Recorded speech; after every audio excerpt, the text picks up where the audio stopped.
Hello friends, இந்த வீடியோவில் வந்து பார்த்தீங்கன்னா விஷுவல் ஸ்டுடியோ கோடை வந்து எப்படி இன்ஸ்டால் பண்ண போகிறோம் அப்படின்னு சொல்லிட்டு வந்து பார்க்க போகிறோம். வந்து பார்த்தீங்கன்னா HTML CSS ஃப்ரண்ட் அண்ட் டெவலப்மெண்ட்டுக்கு நமக்கு ஃபுல்லாகவே வந்து யூஸ் ஆகும். ஜஸ்ட் விஷுவல் ஸ்டுடியோ கோட் அப்படின்னு சொல்லி சர்ச் பண்ணிங்கன்னா ஃபஸ்ட்டாக ஒரு லிங்க் வரும். அப்படி இல்லைனா இந்த லிங்க்கை வந்து நான் கீழே டிஸ்கிரிப்ஷனில் கொடுக்குறேன். இதில் போய்ட்டு டவுன்லோடுற அந்த ஆப்ஷனை கிளிக் பண்ணிங்க அப்படின்னா விண்டோஸ்க்கா லினக்ஸ்க்கா மேக்கான்னு கேட்கும். ஸோ 3 ஆப்ஷன் வெரைட்டி வந்து இருக்குது. நம்ம வந்து இங்கே விண்டோஸ் தான் நம்ம வந்து யூஸ் பண்ணுறோம். ஸோ அதனால் விண்டோஸ் வந்து கிளிக் பண்ணிக்கிறேன். ஸோ அரௌண்ட் இது வந்து பார்த்திங்கன்னா ஒரு 80 MB கிட்ட வருது. 80 MB இன்ஸ்டால் பண்ணதுக்கப்புறம் வந்து பார்த்திங்கன்னா நம்ம ஒரு சில ப்ளகின்ஸ்லாம் வந்து இன்ஸ்டால் பண்ணுவோம். அது ஒரு 2 to 3 MB வரும். டோட்டலாகவே வந்து உங்களுக்கு 150 MBலே டோட்டல் செட்டப்பே வந்து கம்ப்ளீட் ஆகிடும் விஷுவல் ஸ்டுடியோ கோடு. இது எல்லாமே நம்ம இன்ஸ்டால் பண்ணதுக்கப்புறம் எப்படி வந்து ஓப்பன் பண்ணுறோம் அப்படின்றத நான் வந்து சொல்கிறேன். கிளிக் பண்ணதுக்கப்புறம் வந்து பார்த்திங்கன்னா உங்களுக்கு இந்த மாதிரி டிஸ்பிளே வரும். ஸோ இதில் ஐ அக்செப்ட் த அக்ரிமெண்ட் அப்படின்னு சொல்லிட்டு அதை வந்து கிளிக் பண்ணிங்க. கிளிக் பண்ணி கீழே நெக்ஸ்ட்ன்ற ஒரு ஆப்ஷன் இருக்கும். அதை வந்து கிளிக் பண்ணிங்க. கிளிக் பண்ணதுக்கப்புறம் வந்து பார்த்திங்கன்னா மறுபடியும் இன்னொரு நெக்ஸ்ட் வந்து கொடுத்ததுக்கப்புறம் இந்த ஃபோல்டர் லொக்கேஷனில் இருக்கலாமா அப்படின்னு சொல்லிட்டு வந்து கேட்கும். ஸோ அதையும் வந்து கிளிக் பண்ணிங்க.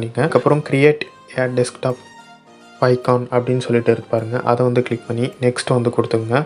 உங்களுக்கு வேணும்னா அந்த கிரியேட் ஏ டெஸ்க்டாப் ஐகான் கொடுத்துங்க, இல்லைன்னா விட்டுடுங்க. ஸோ நெக்ஸ்ட் கொடுத்ததுக்கப்புறம் வந்து பார்த்திங்கன்னா உங்களுக்கு வந்து இன்ஸ்டால் ஆக ஆரம்பிச்சிடும். ஸோ கொஞ்சம் டைம் ஆகும். டைம் ஆனதுக்கப்புறம் இன்ஸ்டால் ஆகும். இன்ஸ்டால் ஆகி ஓப்பன் ஆனதுக்கப்புறம் வந்து பார்த்திங்கன்னா இது இப்படி தான் இருக்கும். நீங்கள் விஷுவல் ஸ்டுடியோ கோடு ஓப்பன் பண்ணதுக்கப்புறம் ஸோ இதிலே வந்து தீம் வந்து ஃபஸ்ட்டு கேட்கும், ஒயிட்டாக பிளாக்காக தீமான்ட்டு. ஸோ அதை செலக்ட் பண்ணி நீங்கள் உள்ளே வந்துங்க. ஸோ இப்படி தான் இருக்கும்.